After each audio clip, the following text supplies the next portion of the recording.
Over weight ആണ്, തടി കുറയ്ക്കാൻ തീരുമാനിച്ചു. ചെറിയൊരു ക്ലാസ് എൻ്റെ അപ്പൻ്റെ വക. ഓക്കെ, ഒന്ന് കേട്ടിട്ട് വാ.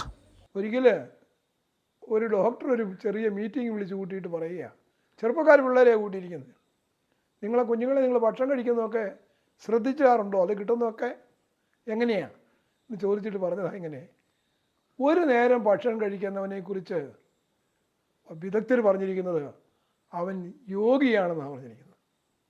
ആവശ്യത്തിനുള്ളത് അവൻ ശ്രദ്ധിച്ച് കൈകാര്യം ചെയ്ത് മിച്ചമുള്ളത് നന്മ ചെയ്യാൻ മറ്റുള്ളവർക്ക് ആർക്കെങ്കിലും വേണ്ടിയിട്ട് കളയാനുള്ളതല്ല, അധികം കഴിച്ച് നമ്മുടെ ശരീരത്തെ നശിപ്പിക്കാനുള്ളതല്ല, അവനാണ് യോഗി.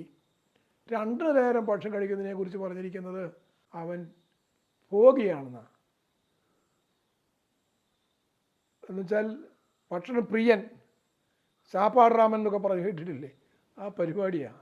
അത് പാടില്ല, അത് നിൻ്റെ ശരീരത്തെ നശിപ്പിക്കുകയാണ് ചെയ്യുന്നത് എന്ന് പറഞ്ഞിരിക്കുന്നത്.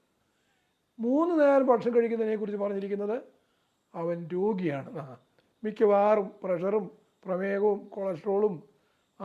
കൊളസ്ട്രോള് കയറിയിട്ട് ഡോക്ടർമാർക്ക് എന്തൊക്കെ ചെയ്യേണ്ടതായിട്ടൊക്കെ വരും.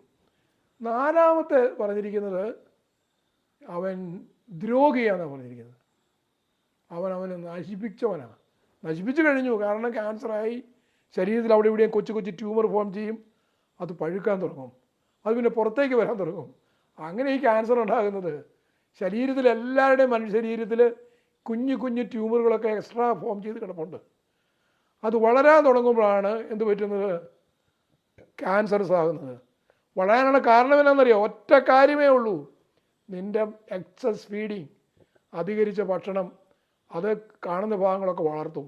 സോ ശ്രദ്ധിക്കുക, നമ്മൾ ദൈവനീതിക്ക് നിരക്കാത്തതായിട്ട് ഒന്നും, ദൈവം തന്ന ശരീരമായത്, ദൈവം തന്ന ആത്മാവും ജീവനും ശരീരമോ, അതിനെ നശിപ്പിക്കാൻ എനിക്കും നിനക്കും ആർക്കും യാതൊരു റൈറ്റും ഇല്ല. ഇവിടെ നമുക്ക് ശ്രദ്ധിക്കാം.